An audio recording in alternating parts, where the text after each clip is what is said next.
Alright, so in this video I'll show you how to fix Rockstar Games login issues in 2026. If you're stuck on sign in, getting errors, or the page won't load, don't worry.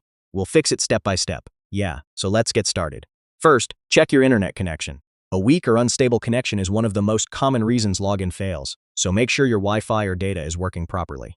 Next, open the login page of Rockstar Games and double-check your email and password. Make sure there are no typing mistakes, caps lock issues, or extra spaces.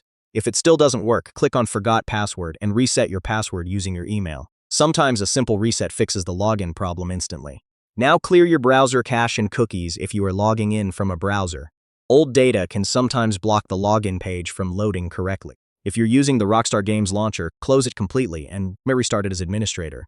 This can fix hidden permission issues. Also, check if Rockstar servers are down. Sometimes the problem is not on your side, and you just need to wait for the servers to come back online.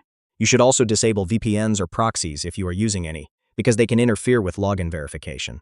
If nothing works, try reinstalling the Rockstar Games Launcher and then log in again from a fresh setup. And that's it. One of these steps should fix your login issue and get you back into your account. If this video helped you, make sure to hit like and subscribe for more easy troubleshooting guides like this. I'll see you in the next one. Alright,